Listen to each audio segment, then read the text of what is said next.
বিকেলের নরম আলো। বিশ্ববিদ্যালয়ের ক্যাম্পাসে হালকা বাতাস বইছে। গাছের নিচে বসে বই পড়ছিল শান্ত স্বভাবের ছেলে আরিয়ান। পড়াশোনায় ভালো হলেও সে খুব কম কথা বলতো। হঠাৎ একটি মেয়ের কণ্ঠ ভেসে এলো, এক্সকিউজ মি, এই সিটটা কি খালি? আরিয়ান মাথা তুলে তাকাতেই যেন সময় থেমে গেল। সাদা নীল পোশাক, মুখে মিষ্টি হাসি, বড় বড় চোখ। মেয়েটির নাম মেহরিন। হ্যাঁ, বসতে পারেন। সেদিন তাদের খুব বেশি কথা হয়নি, কিন্তু সেদিন থেকেই আরিয়ানের প্রতিদিনের অপেক্ষা শুরু হলো। প্রথম পরিচয় কয়েকদিন পর লাইব্রেরিতে আবার দেখা। মেহরিন হাসতে হাসতে বলল, আপনি সবসময় এত চুপচাপ থাকেন কেন? আরিয়ান মৃদু হেসে বলল, সব কথা সবার সঙ্গে বলা যায় না। তাহলে একদিন আমার সঙ্গে বলবেন? সেদিন থেকেই শুরু হলো তাদের বন্ধুত্ব। ক্যান্টিনে একসঙ্গে চা খাওয়া, ক্লাস শেষে ক্যাম্পাসে হাঁটা, পরীক্ষার আগে একসঙ্গে পড়া। দিনগুলো যেন অন্যরকম হয়ে উঠল।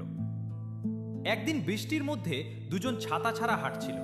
মেহরিন বলল, জানো, বৃষ্টিতে ভিজতে আমার খুব ভালো লাগে। আরিয়ান উত্তর দিল, আজ থেকে আমারও। কেন? কারণ আজ তুমি আমার পাশে আছো। মেহরিন লজ্জায় মাথা নিচু করে ফেলল। ভালোবাসার স্বীকারোক্তি বিশ্ববিদ্যালয়ের শেষ বর্ষ। এক বিকেলে নদীর ধারে দাঁড়িয়ে আরিয়ান বলল, মেহরিন, তোমাকে একটা কথা বলবো। বল। তোমাকে ছাড়া এখন আমার প্রতিটা দিন অসম্পূর্ণ লাগে। তুমি কি আমার জীবনের সঙ্গী হবে? মেহরিনের চোখে জল চলে এলো। সে ধীরে ধীরে বলল, আমি অনেক আগেই তোমাকে ভালোবেসেছি। শুধু তোমার মুখ থেকেই কথাটা শুনতে চেয়েছিলাম। সেদিন সূর্য ডুবে যাচ্ছিল, কিন্তু তাদের জীবনে নতুন সূর্য উঠেছিল। হঠাৎ দূরত্ব। কিছুদিন পর আরিয়ানের চাকরি হলো বিদেশে। বিদায়ের দিন বিমানবন্দরে মেহরিন কাঁদছিল। কতদিন পরে ফিরবে? 2 বছর। এতদিন? স্বপ্ন পূরণ করতে হবে। তারপর তোমাকে নিয়ে নতুন জীবন শুরু করব। মেহরিন তার হাতে একটি ছোট ডায়েরি দিল। প্রতিদিন আমার জন্য একটা করে লাইন লিখবে। আরিয়ান হাসল। আর তুমি? আমি প্রতিদিন তোমার জন্য অপেক্ষা করব। অপেক্ষার দিনগুলো বিদেশে ব্যস্ত জীবন, কাজের চাপ, নতুন পরিবেশ। তবুও প্রতিদিন রাতে ভিডিও কলে কথা হতো।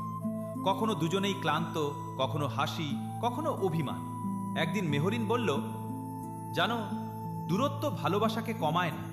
যদি ভালোবাসা সত্যি হয়, তাহলে অপেক্ষাও সুন্দর হয়ে যায়। আরিয়ান উত্তর দিল, আমার প্রতিটা সফলতার পেছনে তুমিই আছো। ভুল বোঝাবুঝি একদিন হঠাৎ আরিয়ানের ফোন বন্ধ। কয়েকদিন কোনো খবর নেই। মেহরিন ভেবেছিল হয়তো সে বদলে গেছে, কিন্তু সত্যিটা ছিল অন্যরকম। অতিরিক্ত কাজের চাপে আরিয়ান অসুস্থ হয়ে হাসপাতালে ভর্তি ছিল। সুস্থ হওয়ার পর প্রথম ফোনটা করল মেহরিনকে। ক্ষমা করে দাও, আমি তোমাকে কষ্ট দিতে চাইনি। ওপাশ থেকে শুধু কান্নার শব্দ। তুমি ঠিক আছো, এটাই আমার সবচেয়ে বড় সুখ। ফিরে আসা 2 বছর পর আরিয়ান দেশে ফিরল। মেহরিনকে কিছু না জানিয়ে তার বাড়ির সামনে দাঁড়ালো। দরজা খুলতেই দুজনের চোখে চোখ পড়ল। মেহরিন অবাক হয়ে ফিসফিস করে বলল, তুমি সত্যিই এসেছো? আরিয়ান মুচকি হেসে বলল, আমি তো বলেছিলাম ফিরে আসব। সে পকেট থেকে একটি ছোট বাক্স বের করল। ভেতরে একটি আংটি। এবার আর কোথাও যেতে চাই না। সারা জীবন তোমার হাতটা ধরে রাখতে চাই। মেহরিন হাসতে হাসতে কেঁদে ফেলল। এতদিনের অপেক্ষা আজ সার্থক হল। নতুন জীবন কয়েক মাস পরে তাদের বিয়ে হলো। প্রথম বৃষ্টির দিনে বারান্দায় দাঁড়িয়ে দুজনে একসঙ্গে চা খাচ্ছিল।